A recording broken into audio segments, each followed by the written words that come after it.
Welcome, welcome, everybody. Welcome back to the Truth Talks podcast with Essex. I'm thankful to be back. Thankful that you can hear my voice if you're listening or see my face if you're watching on YouTube. I'm thankful for it. For everybody that supported the One Man Three podcast brand coming out the gate, thank you so much. For all those that's been in concern checking on me, I appreciate it. It wasn't my intention to start the brand and then have to shut it down for a month or so. It's just life, and we'll talk a little bit about that today.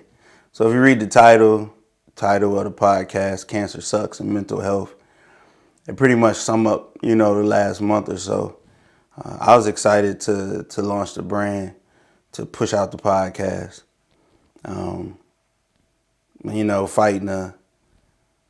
Fighting what everybody else fight, life hitting you, things you go through. A little bit older now in life, a little bit more settled. So I take my time and evaluate like circumstances that I go through, make sure I'm making the right decisions. And, cancer just been at my family, man, for a minute. Grandfathers, uncles, father, now my mom. And I don't know if it was, I'm not sure if it was the way everything hit or if it was just that time. I don't know if I would have felt different if things would have happened a month later. I'm not sure, but I couldn't think no more. I couldn't balance myself anymore. This podcast is I'm extremely transparent. That's what I want it to be. I want to be honest with people, be transparent. Hopefully, somehow, some way, it can help somebody in any way. That's the point of this one. Point of Truth Talks is that, just to have truthful conversation.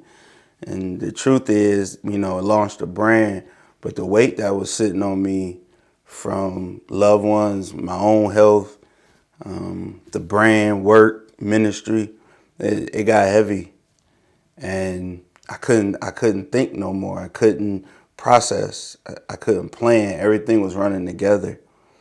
And being a person that's suffered from depression and anxiety for a long time and had been on medicine and been able to get off, had to get back on, and then been able to get off. And I've been off for a while now.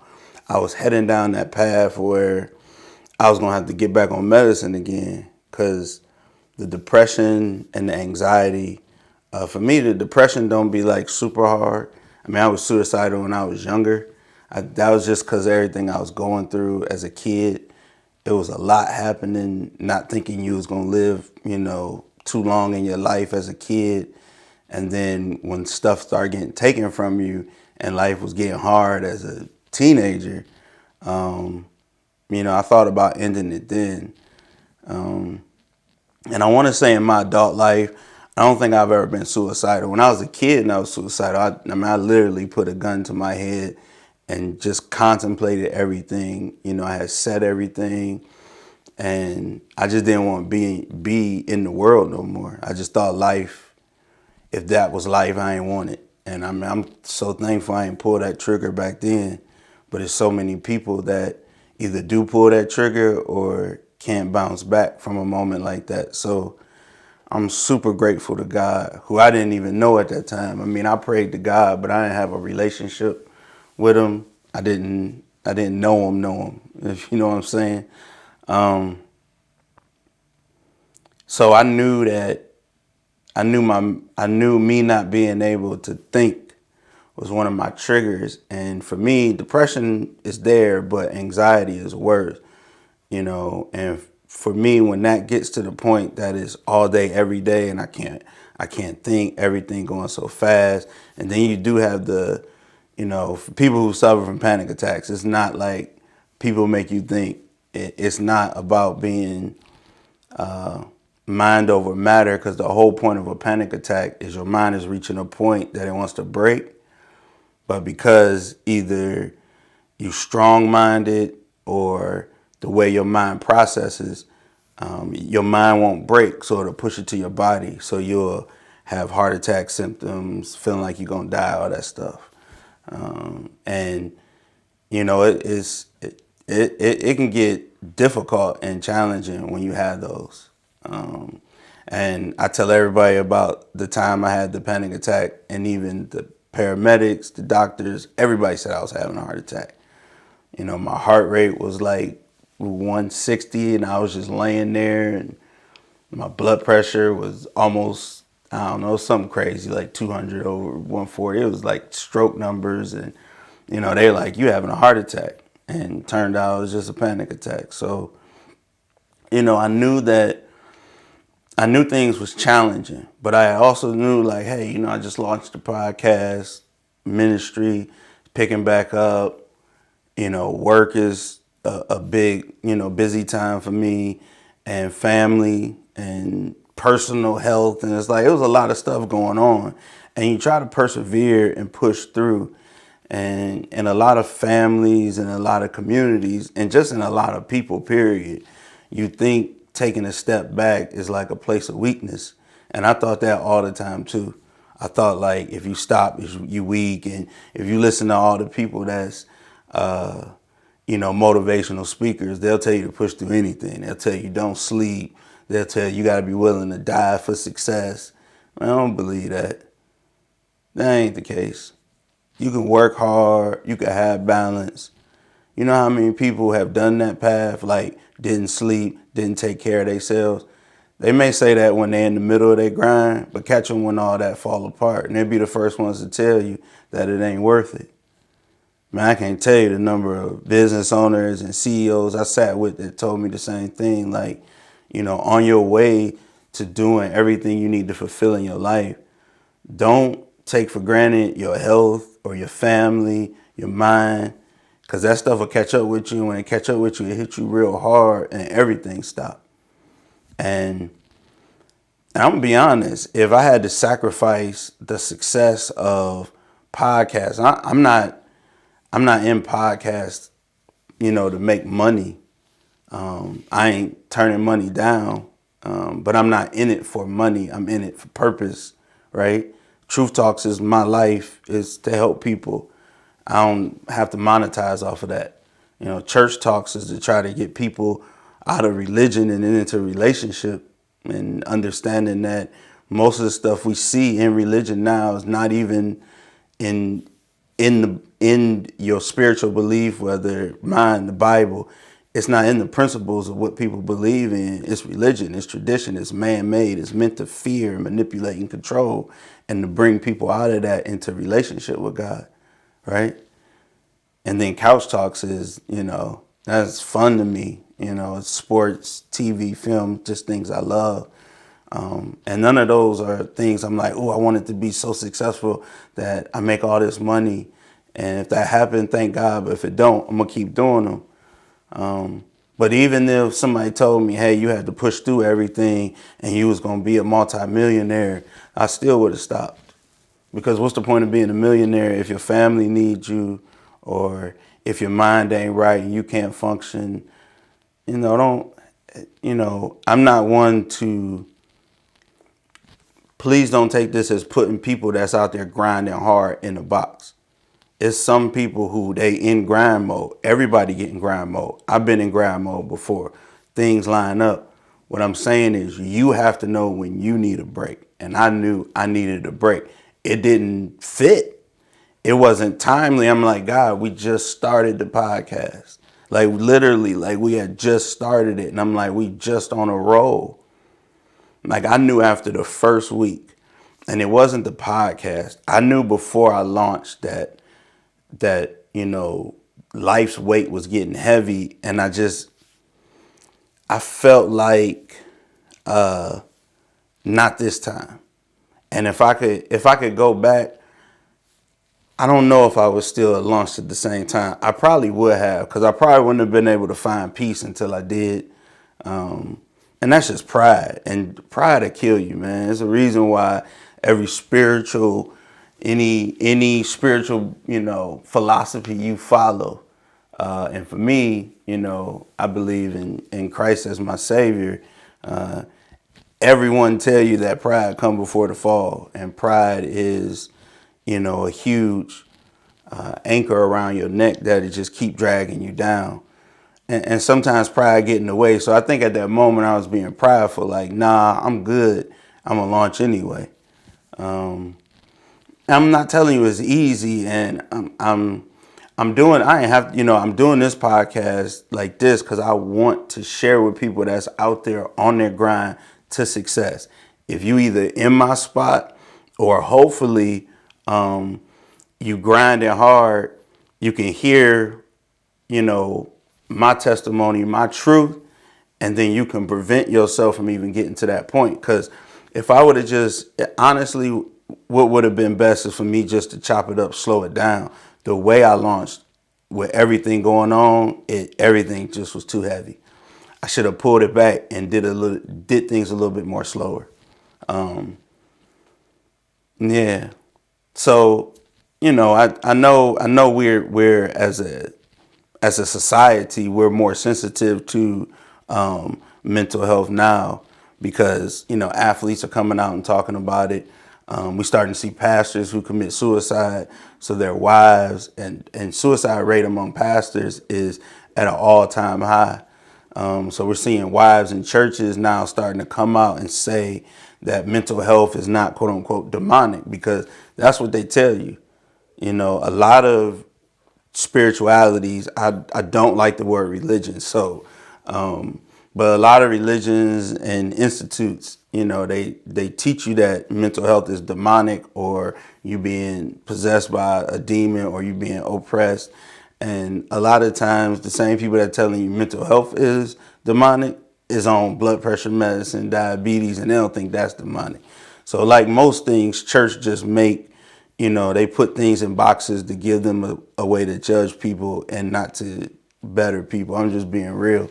And I'm trying to change that. And so many are trying to change that and bring people out of religion into relationship, so people can get a trueness of what spiritual relationship with God is, and not the man-made tradition and religion box that was used to manipulate and, judge. And I get off of that. So I just wanted to, make sure I share with everybody what was going on. I don't think I'll talk about it on the other two podcasts. I'll probably just tell people that listen to those to come check this one out if they want to know. Some people don't want to hear anything about your story, so they may not want to know. So when we launched, and I just want to talk a little bit about it, so maybe I can help people. You can understand, take time, because what you can do is you can start to find your triggers. Like, you'll be able to start to tell when things is too much for you. Most people just self-medicate their way through mental health issues. And most people, I'm going to be 100% honest, it worked for most people. Most people's self-medication works. Some people throw themselves into their work and it works. Like, they'll have family issues and health issues and they'll just work extra hours and throw themselves into their work. And basically they're medicating themselves with their work. Some people are drugs, some people drink, some people go out, some people date. People do a whole bunch of anything, right? And you have to find that in yourself. You have to know, am I self-medicating? So for me, what's self-medicating for me is to be trying to shut my mind off all the time. Like at work, waiting for the meeting to be over to turn my mind off. Feeling like it's the end of the world to have to focus. And for me, that's like the biggest trigger, is if I'm constantly trying to turn my mind off, then I know something wrong. And usually I don't pay attention to that and things get real bad, and then I try to address it. This time, with everything was happening, I said, I'm gonna try something different. I'm gonna stop when I know things is too much. And that's what I did. It's not what I wanted to do. And like I said, pride to poke at you. And then people who love you, they don't, and people who love you and who care about you, they just, they can't see it and they're not supposed to. They're not that deep in your life. Most people are not. You don't let most people that deep into your life for them to know, hey, I'm dealing with this or I'm dealing with that. So they don't know. So don't get offended when people don't recognize your mental health or challenges you may have. Don't get offended if they don't. It's important for you to do it. If you got a spouse, it's important for them to know. If you got a best friend, it's important for them to know, or your pastor or anybody, mentor. You got to have somebody in your life that you let in to where you can bounce things off of. For me, it's my wife.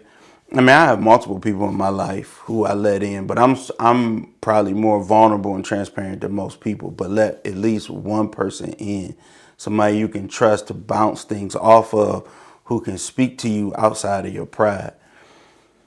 So I needed to shut down, But before my mom got sick from her treatment, she made me promise that I wouldn't silence my voice anymore.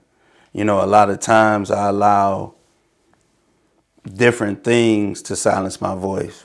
And so she made me promise, like, whatever happens in life, no matter what's going on with her, what's going on with me, don't lose sight that you can't silence your voice no more. It's a reason why you stepped out like that. Don't silence yourself no more. And it was hard to, hear that from her with everything she going through and think, okay, let me continue to do that. But that's why I'm here now. Like, I know my mind is settled. I'm good. I'm out of my danger zone, and I'm actually like way out of it. Like when I first got out of my danger zone, when things was happening, I'd have done this like maybe a couple weeks ago. But I waited to make sure I was solid and I wasn't having the same things and it wasn't just going to pick back up. And honestly, that just come from having it over and over and over again and becoming experienced at it. It ain't nothing. There's no plan that somebody can give you. Ain't no 12-step program to mental health for you. You take what other people can encourage you with and advise you, and you have to map it out how it boxes and works around your mental health. So for me, I knew to wait a couple of weeks to make sure, and I did. And then after that, you got to pick yourself up, brush yourself off, and you got to know I got to keep pushing and fighting. So that's what we back doing. So it was just this podcast is just an update podcast. It's just an update episode. Wanted to touch in, tell everybody that's been reaching out, checking on me, wanting another episode of different ones that, I'm all right. I ain't shut the brand down, coming back. And now we back. The only difference I made to everything is I had set days where each podcast would come out. And with working full time, doing 3 different podcasts, doing ministry full time, have my own health issues I deal with, having the rare autoimmune disease, and what my family is going through. I'm not how to set days no more. I'm gonna leave the set days out. It's probably gonna end up leading to more podcasts because I restructured my schedule where I start my day like way earlier in the day now. Like around 4:30 a.m. So I restructured my day that allows me to do everything that I do, still work full time, do everything for my family, myself. So I just don't have a set day no more. But I can tell you it's going to be at least twice a week, probably more for some of the podcasts. And it'd be some weeks I do one. I have to allow myself room to stay flexible because of everything that's going on. And if I set dates and then emergencies happen, urgent things happen, and then I'm fighting that mental challenge of overcoming that when I don't even have to make it a challenge by just leaving my schedule kind of flexible. So for right now, if you just be flexible with me, make sure you subscribe to your audio podcast or subscribe to YouTube. Turn on your notifications. You'll get notified every single time a new episode drop. And or you can follow me on social media, One Man 3 Podcast, One Man, the number 3 podcast. Or you can go to my website, oneman3podcast.com. and I always show updates of when a new episode coming out. And for anybody out there that's either going through cancer themselves or watching somebody you love go through cancer, and for people who have watched, when you watch people you love go through cancer, and then when they start treatment, especially if they got to do chemo, radiation, or both, for anybody going through that, you know, I pray every morning for my family that's going through it and every other family and person that's going through it. You know, cancer is a monster. You know, and the fact that all of us, all it takes is, you know, cells just to flip, to turn. Sometimes some scientists think cancer is a gene that was always in all of us, and something happened in, you know, the science of our bodies or time, you know, how we continue to move forward and introduce all these things into our lifestyle, that those cells switched on.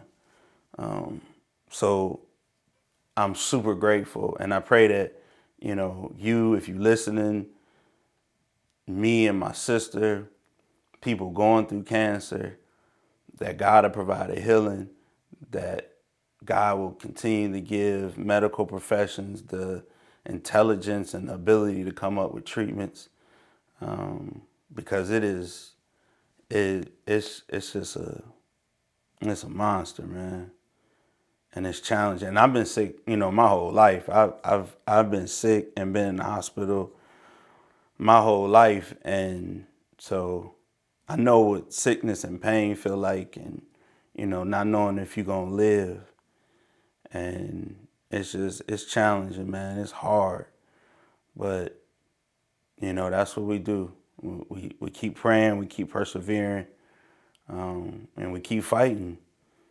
But if I could just say, you know, if I could tell somebody one thing from this whole podcast, would be this: if you're not all right, if you know you're not okay right now, whether you going through something and you know you're not okay, mentally, emotionally, physically, or you watching somebody you love go through something you're not okay, it's okay to not be okay. It don't mean you weak, it don't mean you broke, and it don't mean you lost. It just means you ain't okay. It ain't no different than an athlete who work out and start throwing up. All right, you gotta get in better shape. You're not okay right now. That don't mean you're gonna lose or be broken. Don't let the world and motivational speakers or people next to you tell you that you gotta be okay. You gotta be strong 100% of the time, and you can't never be in a hurt place. You can, and it's up to you. The time you need to get out of that hurt place. But not being okay is okay. And take it from me, taking a moment to tend to yourself, it's worth it. It's worth the money you lose. It's worth the progress you think you're going to lose. It's worth whatever you think you might lose to take a minute to take care of yourself. It's okay. You ain't going to lose it. And if you lose it, it don't matter. You can get it back. What you can't get back is if you break. If you go over the edge. If you lose it, you can't get that back. Stay strong. Stay blessed. Stay truthful. To the next one. Peace.